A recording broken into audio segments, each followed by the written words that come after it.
Welcome back to another episode of Rock Boys Football. Coach Prime, the Colorado Buffaloes. It did not take this program long to start getting aggressive, to start getting active in the transfer portal, already lining up a couple of visits with some of the better players that we see in the transfer portal currently. You're starting to see a shift. With all the success Colorado had in 2024, specifically with all the success that these transfer portal additions had, I think you're starting to see a lot of players in the portal look at Colorado and say, one, I wouldn't mind being a part of that program in terms of where they are going.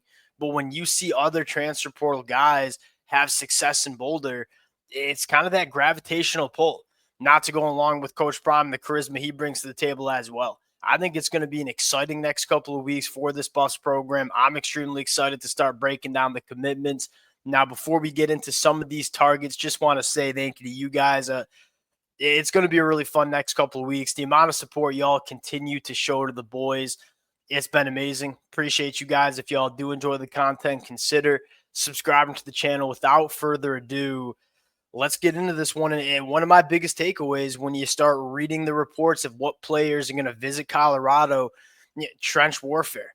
And you look at the biggest concern Colorado had in 2023 was line of scrimmage play just wasn't good enough. Clearly got better in 2024, specifically on that defensive line, which ended up being a top 30 unit in the country in sack percentage.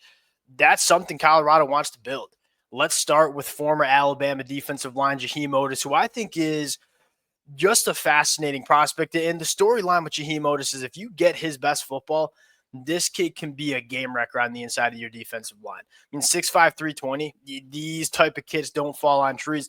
Came into Alabama closer to 375 pounds, kind of got that body right, the body composition, if you will, added some athleticism, continues to have massive power in those hands.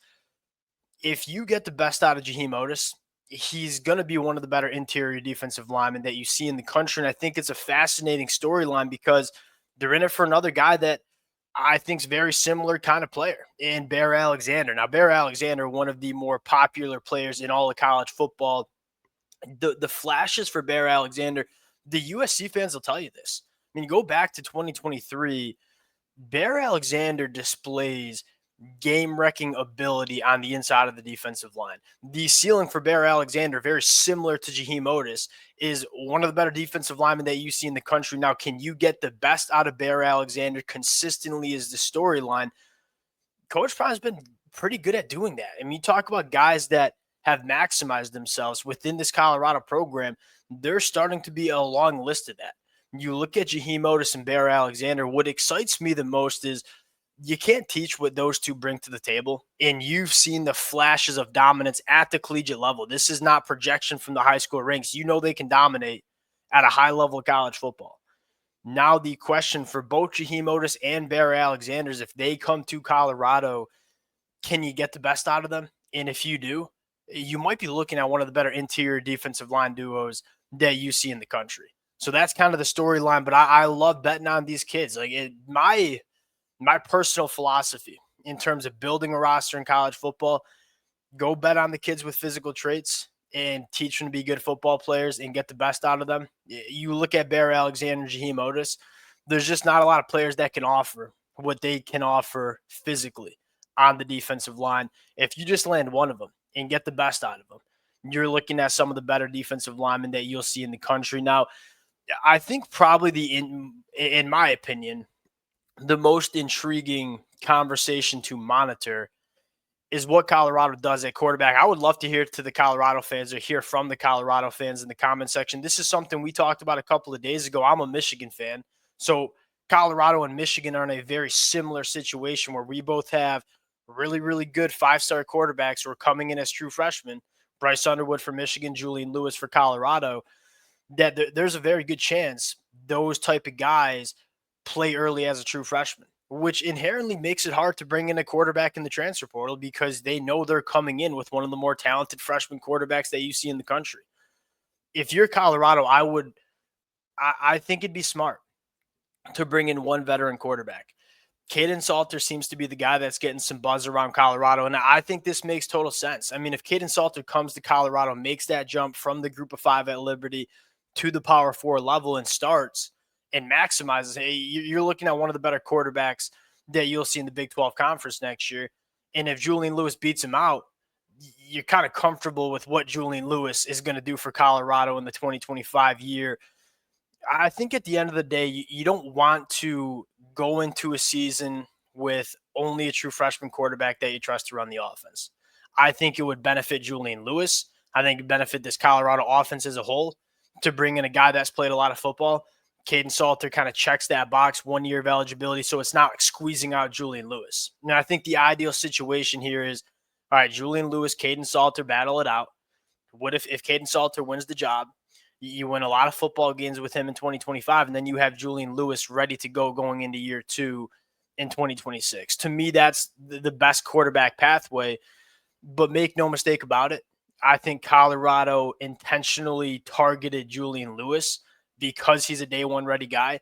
Even as a reclass 2026 to 2025 guy, Julian Lewis has played a ton of football at a very high level of high school football down there in Georgia and has won a lot of football and it produced at a high level. So he's a guy that you feel comfortable playing early, but it wouldn't hurt to bring in a veteran quarterback. If anything, just to help the development of Julian Lewis. You look at Kaidon Salter, kind of an interesting quarterback to monitor and talk about. In 2023, I thought he had legitimate NFL film. I wouldn't have blamed Kaidon Salter for just putting his name into the NFL draft. And quite frankly, I think that was a thought process for Kaidon Salter.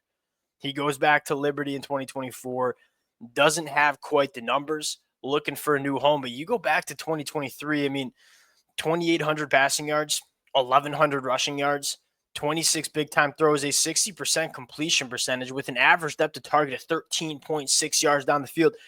A 60% completion percentage is pretty dang solid just on itself. And then you take a look at the average depth of target being almost 14 yards down the field, completing that percentage of balls while pushing the ball down the field that deep. It's a really impressive number. And then 32 touchdowns to 6 interceptions. Really good touchdown to interception ratio. I think the storyline here with Kaidon Salter is the production drops off a little bit because he didn't have as many playmakers in 2024. If you can surround Kaidon Salter with some difference makers on the outside, I think this kid can be very, very good at the Power 4 level. And I would remind everybody, this kid was a top 50 national prospect coming out of high school. Like, the physical traits are there. He wound up at Liberty for some off-the-field issues when he got to Tennessee. I think this makes a lot of sense. If you go into 2025 with Kaidon Salter, Julian Lewis, that is a quarterback room that if you're Coach Prime in Colorado, you feel really good about. And I don't, because Kaidon Salter only has 1 year of eligibility left, I think Julian Lewis is just going to be fine with it. And if he battles it out with Kaidon Salter and wins the job, you probably got a stud in Julian Lewis as a freshman quarterback. Next one I want to talk about, Joseph Williams. We talked about this with Will Sheppard last year. I mean, Will Sheppard, that bigger-bodied boundary wide receiver, brought a certain element to Colorado that they just did not have in 2023. Joseph Williams is kind of that type of wide receiver. 6'2", 200 pounds, played his freshman year at Tulsa, true freshman wide receiver. 30 catches, 588 yards, 5 touchdowns, 20 yards per reception as a true freshman. An incredibly impressive freshman campaign. He had 13 contested catches. It's a big-bodied wide receiver that knows what he's doing when that football is in the air.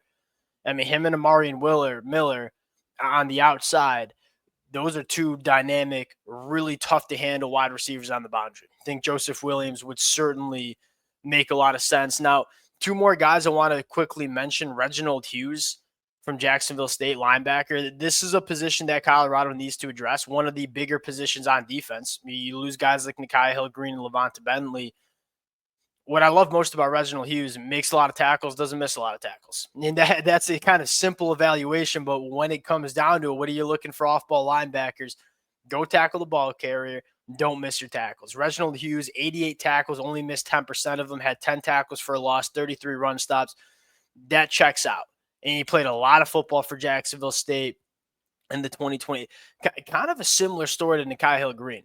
Reginald Hughes and Nikhai Hill-Green. Reginald Hughes was a JUCO guy, goes to Ole Miss, doesn't play as much as he expected, goes down to the G5 level, plays a lot of football at a high level, now looking to bump back up to the P4 level. Kind of similar story to Nikhai Hill-Green.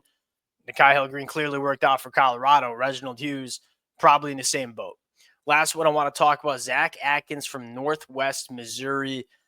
He's hard to find a lot of football on. Like, it's just hard to find Northwest Missouri football games. Zach Atkins, one of the more fascinating pass catchers that you're going to see, came to Northwest Missouri, was under recruited out of high school because he was 6'4", buck 90.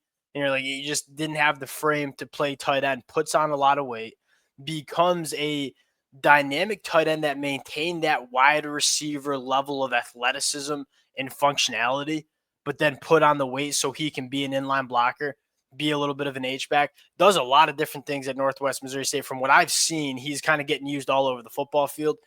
This has been something Colorado has missed really since Coach Prime's gotten there. And that's not a shot at someone like Savell Smalls. It's just I don't think Savell Smalls is a difference maker at the tight end position. I think they want a little bit more production from the tight end position, especially as they're trying to run the football more and play a little bit more with 3 wide receivers and 1 tight end. Zach Atkins could be that guy.